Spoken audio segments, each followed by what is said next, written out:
Welcome to Find Myself Free, the podcast, where we break up with booze, balance our hormones, and heal from the inside out.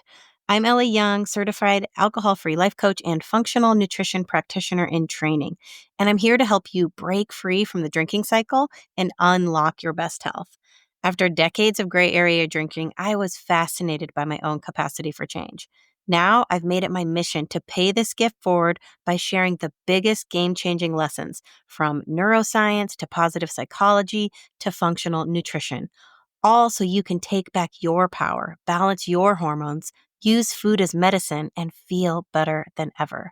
Sobriety is just the beginning. Let's heal, thrive, and create a life you love. Let's dive in.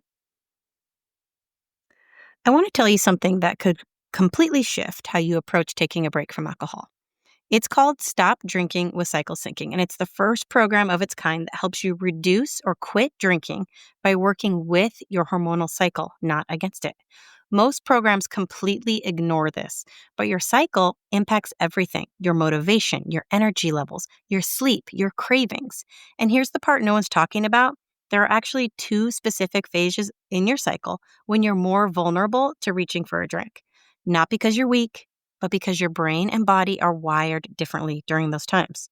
This program gives you the roadmap to understand why you feel the way you do and how to support yourself with compassion instead of shame and blame. So you're going to get phase-based nutrition guides and meal plans, grocery lists tailored to your cycle, and all of the content are bite-sized audio lessons so you can listen while you're walking, driving, folding laundry, because I know you're busy. You can start at any time and move at your own pace, and it's all designed to help you feel better faster by syncing your habits with your hormones. So if you're sober curious, looking to cut back, or just want to understand your body on a deeper level, this is a game changer. Head over to findmyselffree.com to learn more and join Stop Drinking with Cycle Syncing today. All right, let's get into the show. Welcome back to Find Myself Free. Today's episode is why quitting alcohol is the ultimate power move. The science behind the sober glow up. Okay, so I am over 4 years alcohol free. I'm like 4.5. And honestly, it still feels like compounding interest, but for your health, right? So every day, the benefits continue to build up. And I think about all the women I know and just how hard all of us are working, especially in your 40s, right? Working on your health, right? You're tracking everything. You're really tuned into your hormones now because they're going haywire. We're tuned into our stress levels. Maybe you're trying meditating. Maybe you're going to yoga. You're journaling. We're exercising like crazy. We're trying to cycle sync our exercise. We're tracking macros. We're like gobbling up all the protein. Um, Sleep. Maybe a lot of you are wearing Oura rings and tracking our sleep, right? It's a lot. But here's the thing. There is literally one habit, just one, that can either quietly sabotage, maybe not so quietly, but it can be sabotaging all that effort, or it can completely unlock it. It's like the domino, right? Alcohol.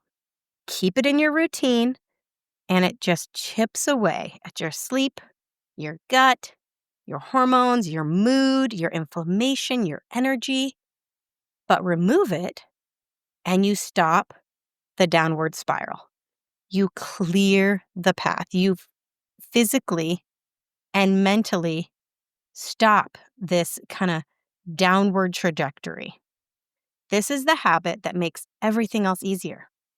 Forget trying to optimize 10 things at once, right? If you can just focus and shift this one behavior, you can create a windfall of wins across the board. So today we're going to dive into why removing alcohol might just be the best health decision you will ever make, and what happens to your body, brain, and life when you do. Okay, and I would like to just offer a quick disclaimer here as well. This is not to shame or judge anyone who still drinks. I have been there. I did all the drinking in the world, right? I used up all my fun cards with drinking, right? This is actually a love note to anyone who's questioning their drinking, who might need a lifeline, and to just gently remind you, you are not giving anything up, as this podcast will detail, you are gaining everything. This is a motivational pep talk. Okay. So I'm going to get into 5 different ways that surprised me in my sober glow up here. I guess the first one isn't really a surprise, but my health has never been better because they call it a glow up, a sober glow up, because it's a real thing. When I stopped drinking, the changes were profound. My skin got clear, my sleep deepened, the bloating that I was just thought was normal part of being 40, gone, the anxiety, gone. Here's what's actually happening behind the scenes. And this is backed by the science of Dr. Andrew Huberman, Huberman Lab, and Dr. Daniel Amen. He has done a bunch of brain scans on people. He's great if you want to follow him. I love him. So let's talk about the skin. Your skin essentially goes from like puffy, swollen to radiant. Alcohol is a diuretic. It dehydrates you, which makes skin look like dull and inflamed. You might have blood vessels on the surface, rosacea. Plus, it disrupts collagen production. And collagen, as we know, as we're getting older, it is a precious commodity. We do not want to lose it, right? But once I stopped drinking, I literally noticed fewer breakouts, less redness, and a glow that literally no serum could fake. I regularly get told that I'm glowing and I'm not wearing any makeup. I literally just have like moisturizer on. And that's literally just from the inside out, just the health of my gut, the health of, the antioxidants, all the things I'm eating. And that alcohol is no longer just derailing that stuff. I tried all this stuff before, don't get me wrong, but alcohol was like literally just negating all of those efforts. And let's talk about the gut and bloating, right? So, leaky gut, the number one cause of leaky gut is alcohol, right? In order to study leaky gut in lab animals, in rats essentially, the fastest way to create a leaky gut in a rat is to feed it alcohol. So that's what they do. They feed these rats alcohol. They have to force feed it to them because they won't drink it voluntarily. And then they go, okay, we've now created a leaky gut environment. We can study like what happens in this environment, right? Dr. Huberman explains that alcohol actually alters the composition of your gut microbiome. We know this, right? It increases the intestinal permeability, right? So that wall that is there to protect the rest of your body from like toxins and bad things getting through, it basically just creates a bunch of holes in it. And this leads to systemic inflammation, which shows up as bloating, brain fog, skin issues, hormone imbalance. So removing alcohol, it is like it's just going to help restore that gut health, and then all these other things you're working on, your probiotics, your antioxidants, your healthy fats, all this delicious expensive food that you're buying, now your digestion is going to start working with you. Okay? Because you have healed that gut lining because you're no longer pouring alcohol in there that is deteriorating that lining. All right, so sleep, of course, we know this. Sleep is going to be deeper, more restorative. It might feel like alcohol helps you fall asleep, but Doc Amen actually explains it that it robs you of your deep, restorative REM sleep, right? Once I ditched it, I started waking up with actual energy. I did not know what it felt like to not wake up with a hangover. Even when I didn't feel like technically hung over, I would be like wired tired, right? Where I was just like, "Oh, I'm fine." And I'd always trying to convince myself that I was fine. "Oh, I'm not so bad. I'm not so bad," right? Ugh. Now I wake up just well rested, right? And as we move through perimenopause, good sleep becomes non-negotiable for hormone balance and mental clarity for our stress levels. So, removing alcohol and the impact it's going to have on your sleep, huge. So incredibly important, right? Now let's talk about the hormones. So, alcohol increases cortisol, your stress hormone, and this interferes with your estrogen metabolism. I've talked at length about this, right? Because if your body is trying to detox alcohol, it cannot detox excess estrogen.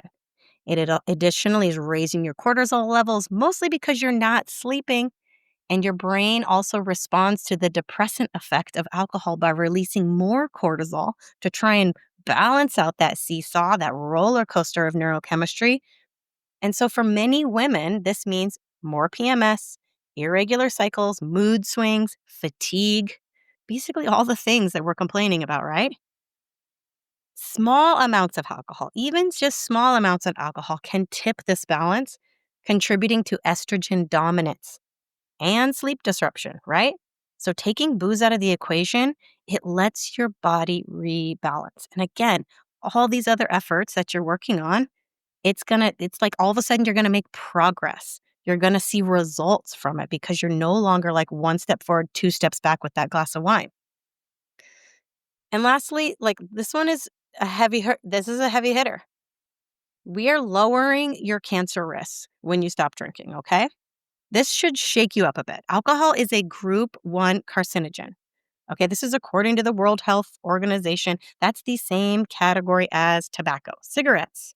And women who drink just 3 drinks a week increase their breast cancer risk by 15%. That is not fear mongering, that is data. And it's something that should weigh heavily on you. Okay, if you were doing all the things with organic eating and tracking this and tracking that, and you're still drinking wine, it's definitely something to look at, okay? And not with shame, but just curiosity and compassion, and to say, huh, why am I doing this? Why am I prioritizing health in all these other areas, but not this? And it's not your fault. It's just that we have been conditioned to drink the substance, to not look at the ways in which it might be bad for us. We only believe it's all good and it's celebrating and it's the good life. So there's lots of work to be done in exploring those subconscious beliefs that are driving that idea, that attachment to alcohol as being your joy, your connection, your relaxation, right? That's another podcast. All right. So number 2, the other thing that I'm still in awe of is just how much clarity I have being alcohol free, right? I'm not waking up fuzzy, anxious, or like replaying what I might have said or done last night, how I came across. I'm literally showing up as my full self in full integrity all day, every day. I know who I am and I like who I am. I used to have so much doubt and so much question about like, I didn't want to roll into a party sober because I was like, oh, I was socially awkward and I thought I needed to show up on and like already a few drinks deep. And then, I just didn't have a connection to what it felt like to actually be confident. And people would have assumed that I was a confident person. But like I was relying so much on alcohol to quote unquote feel confident. And yet all it was really just disconnecting me from self. So this return to self, it feels like clarity. It feels like a knowing, like you are returning to yourself and you're like, I am in charge of my brain. I am in charge of everything I'm saying and I'm doing. So here's the science behind this one. It's alcohol literally dulls the brain, especially the part that keeps you grounded. So both Doc Amen and Dr. Huberman talk about this, okay? They've pointed out that alcohol messes with the prefrontal cortex. This is basically the part of your brain that handles decision making, impulse control, focus, and mood regulation. Okay, Doc Amen has shown in brain scans that alcohol is actually reducing blood flow to this area, to your prefrontal cortex, making it harder to think clearly and make good choices, right? Huberman adds that like alcohol is disrupting the neurotransmitters, right? GABA, glutamate, these things that actually make you feel good, which throws off your whole system and it weakens the prefrontal cortex function. So when you feel foggy, scattered, or emotionally reactive after drinking, it's not just you, right? It's literally your brain under the influence. It's the chemistry that's created from the alcohol. So 72 hours can change everything, right? Just 3 days without alcohol, and your brain does start to bounce back. Right around the 72-hour mark is when your body starts to rebalance the dopamine and serotonin again, the feel-good brain chemicals that are getting hijacked by alcohol when it starts to go on the seesaw of like, you know, artificially boosting it, and then your brain trying to course correct and pull you back into balance. The brain loves homeostasis. So when we are altering our brain's chemistry with alcohol, the brain then sets off this like chain reaction of it releasing all these different things to counter that, right? So day one or day two after coming off alcohol, you might feel edgy or tired, especially if you're going through withdrawal. But many people report that their thoughts start to feel less chaotic and their mood starts to stabilize. This is where I personally noticed a huge shift. Like I could start to hear myself think again. And it was like my real self, not just like this ruminating worry, chronic anxiety, again, that I was always just trying to power through and kind of ignore. But the brain heals. It gets stronger over time. And this is the part that I love the most. It is the long-term payoff. With continued sobriety, your brain actually starts to rewire itself thanks to something called neuroplasticity. You hear me talk about this a lot. You are building new neural pathways. The gray matter is actually growing back. Your memory, your focus, and your emotional regulation continue to improve with time. I am years into this, over 4 years into this, and I can honestly say I think more clearly, I feel more emotionally stable, and I recover from stress way faster than I ever did in my drinking years. This is not a quick fix. It does take time, but it is real healing. So if you're sober curious or like already on this path, I just know this, like giving up alcohol isn't about depriving yourself. It's about reclaiming yourself. The version of you who doesn't have to second guess everything, spiral at night, or wonder if your brain is like buffering all the time. Mental clarity isn't just a perk of sobriety. It's the foundation for better decisions, deeper connections, and a more peaceful life. So yeah, this brain of mine, she has never been clear, and I am not going back. Speaking of all this brain stuff, this is kind of the next section here is that your brain, it once you are alcohol free, it starts to literally regrow. Okay? So what am I doing with that? Now, like I am reading more, I am learning faster, I'm feeling inspired, I am back in school. It's like learning is my new high. It's like my brain got promoted. My brain feels supercharged. And so let's talk about the brain science and why it does feel like this kind of upgrade to your mental operating system. So, first of all, there's a lot of damage from drinking, even moderate drinking. Just 1 to 2 drinks a day can shrink your hippocampus. So, this is the part of your brain that handles memory. A 30-year study found that moderate drinkers had 3 times the risk of hippocampal atrophy, that's shrinkage, and heavy drinkers had 6 times the risk. I was a heavy drinker. Okay. It might be normalized. Heavy drinking, people assume is just like the fall down drunk, but heavy drinking is just like, I think it's categorized now as like anything more than 3 to 4 drinks per week. Per week. Do the math. That kind of categorizes most people I know as a heavy drinker, right? I know I certainly was. And it's not just the memory. Alcohol also like thins out the cortex and it reduces your gray matter. This is the very stuff in your brain that is powering your decision making and your focus. But the incredible part is you can recover. Again, neuroplasticity. This is the brain's ability to rewire itself. This kicks in during sobriety in just 2 to 6 months of abstinence. And I know that sounds like a long time, but bear with me here. Your prefrontal cortex, this is the inner CEO, right? It starts to come back online. That's the part that handles your planning, your impulse control, and your emotional regulation. I tell my clients all the time 30 days is going to feel amazing. But when you get to 60 days alcohol free, there is this notable unlock in your brain. Like it does feel like you all of a sudden go to like do do do do do like Mario Brothers, like you got the star and you are like accelerating into a new level. It is powerful and there's a huge shift and it is this brain growth. Okay?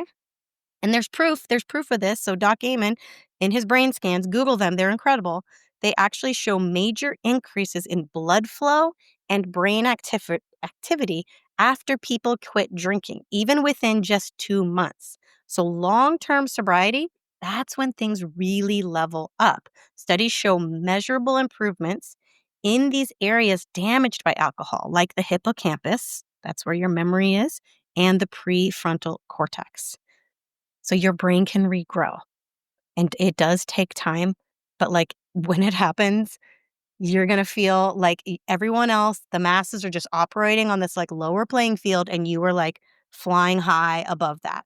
It's like Matrix. It's like you're like, I am up here, and it's powerful. So the bottom line is alcohol shrinks and slows your brain. Sobriety lets it regenerate, strengthens it, rewires it. Getting 60 days alcohol free is a mental glow up backed by science.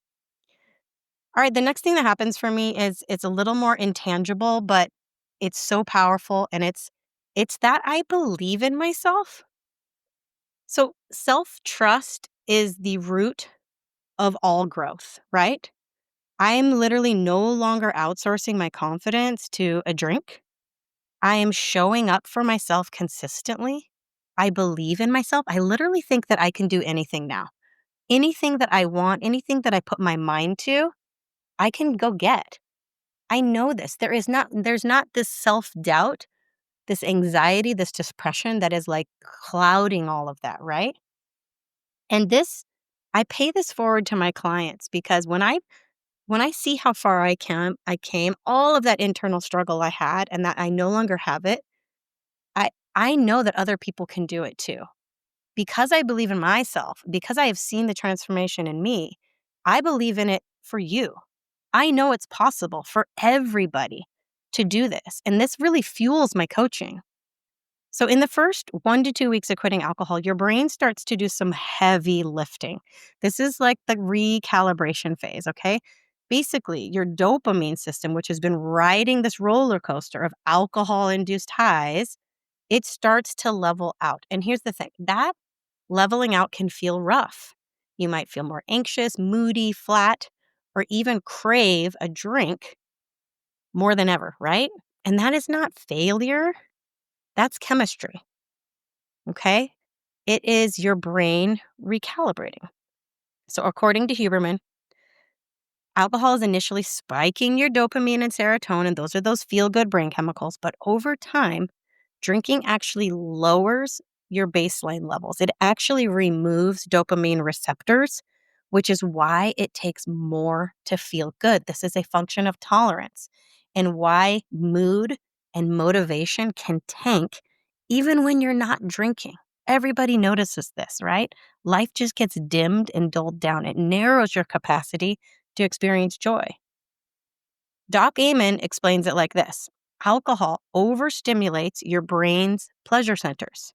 And when those get fried, the joy you used to feel from simple things, like a walk in the sun or a good laugh with a friend, it just doesn't land the same. That's why sober, curious folks sometimes talk about feeling blah at first, right? When you first cut it out, it's boring. I'm lonely. I'm sad. It's not in your head. It's literally your brain readjusting. But here's the good news. Again, with time and supportive habits, dopamine stacking, how we focus on sleep, movement, real connection, your brain does bounce back. That means better mood, steadier energy, feeling motivated again. Not because you had a glass of rosé, we're not using that to fuel ourselves, but because your brain chemistry is finally working with you, not against you. And then often around that 2 to 4 week mark, something does shift. This is what many women describe as the pink cloud phase. It's like this fog lifts, your energy returns, and suddenly joy feels possible again. You might notice it like moments of genuine happiness that aren't tied to a drink. Now, it's not all rainbows forever, but it is a powerful glimpse of what your brain and body can do when they're not constantly recovering from this alcohol roller coaster. That pink cloud, it's your brain saying, hey, I remember how to do this. I remember what feels good. I remember what brings me joy. I have these interests. I have these passions. I have this purpose. And you are all of a sudden able to tap into that and pursue those things again.